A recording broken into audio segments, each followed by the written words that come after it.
Hello everyone. 24ನೇ ಪ್ರಶ್ನೆಯನ್ನ ಗಮನಿಸಿ.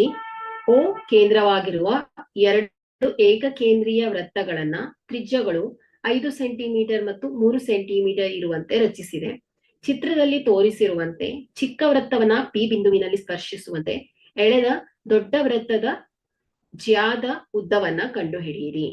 So ಇಲ್ಲಿ ಕೊಟ್ಟಿರುವ ಪ್ರಶ್ನೆಯಲ್ಲಿ ಚಿಕ್ಕ ವೃತ್ತದ ತ್ರಿಜ್ಯ ಎಷ್ಟಿದೆ ಮಕ್ಕಳೇ? 3 ಸೆಂಟಿಮೀಟರ್ ಇದೆ. ಹಾಗೆ ದೊಡ್ಡ ವೃತ್ತದ ತ್ರಿಜ್ಯ ಎಷ್ಟಿದೆ?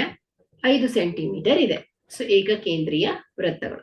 ಸೊ ಇಲ್ಲಿ ಲಂಬಕೋನ ತ್ರಿಭುಜ APO ಅನ್ನ ತಗೊಂಡ್ರೆ, ಸೊ ಇಲ್ಲಿ ನಾವು ಪೈಥಾಗೋರಸ್ ಪ್ರಮೇಯದ ಪ್ರಕಾರ ಏನ್ ಹೇಳ್ಬೋದು? ಸೊ ಪೈಥಾಗೋರಸ್ ಪ್ರಮೇಯ ಏನ್ ಹೇಳುತ್ತೆ ಮಕ್ಕಳೇ?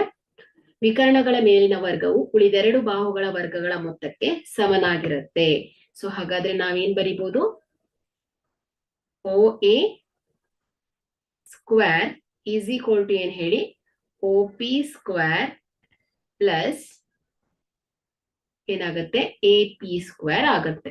ಓಕೆ.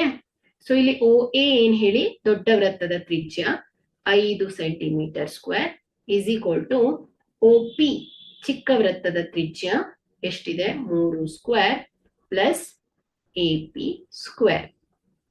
ಸೊ ಇಲ್ಲಿ 25 is equal to 3 3 9 plus AP whole square. So AP whole square is equal to ಏನಾಗುತ್ತೆ ಹೇಳಿ? 25 minus 9. So AP square is equal to 16. So AP is equal to ಏನಾಗುತ್ತೆ ಹೇಳಿ? ವರ್ಗಮೂಲ 16. So is equal to AP ಏನಾಯ್ತು ಹೇಳಿ?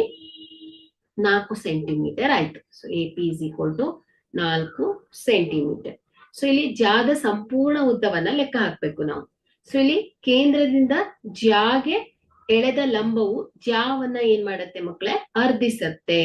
So ಹಾಗಾಗಿ ಇಲ್ಲಿ AP is equal to ಏನಾಗತ್ತೆ ಹೇಳಿ? PB ಆಗಿರುತ್ತೆ. ಅಂದ್ರೆ AP ಎಷ್ಟು ಉದ್ದ ಇರುತ್ತೋ PBನೂ ಅಷ್ಟೇ ಉದ್ದ ಇರುತ್ತೆ. ಯಾಕಂದ್ರೆ ಇಲ್ಲಿ ಕೇಂದ್ರದಿಂದ ನಾವು ಜಾಗೆ ಎಳೆದ ಲಂಬ ಏನಾಗತ್ತೆ? ಜಾವನ್ನ ಅರ್ಧಿಸ್ತಾ ಇರತ್ತೆ. ಸೊ ಹಾಗಾಗಿ ಇಲ್ಲಿ AB ಏನ್ ಹೇಳಿ? ಜಾದ ಉದ್ದವನ್ನ ಫೈಂಡ್ ಔಟ್ ಮಾಡ್ಬೇಕು. So AB is equal to ಏನ್ ಹೇಳಿ? AP ಪ್ಲಸ್ PB ಅಲ್ವಾ? ಸೊ ಹಾಗಾಗಿ ಇಲ್ಲಿ 4 ಸೆಂಟಿಮೀಟರ್ ಪ್ಲಸ್ 4 ಅಂದ್ರೆ ನೀವು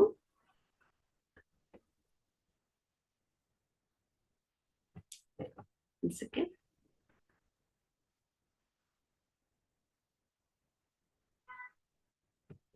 ಸೊ AP ಏನ್ ಹೇಳಿ?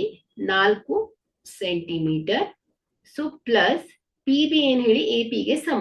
ಸೊ ಹಾಗಾದ್ರೆ AP 4 ಸೆಂಟಿಮೀಟರ್, PB ಕೂಡ ಏನಾಗುತ್ತೆ ಹೇಳಿ? 4 ಸೆಂಟಿಮೀಟರ್ ಇರತ್ತೆ. ಸೊ ಹಾಗಾಗಿ ಇಲ್ಲಿ AB ಈಸ್ ಈಕ್ವಲ್ ಟು ಏನಾಯ್ತು ಹೇಳಿ? 8 ಸೆಂಟಿಮೀಟರ್ ಆಯ್ತು. ಸೊ ಹಾಗಾಗಿ ಇಲ್ಲಿ ದೊಡ್ಡ ವೃತ್ತದ ಜಾದ ಉದ್ದ ಎಷ್ಟಾಯ್ತು ಮಕ್ಕಳೇ? 8 ಸೆಂಟಿಮೀಟರ್ ಆಗಿದೆ. Thank you.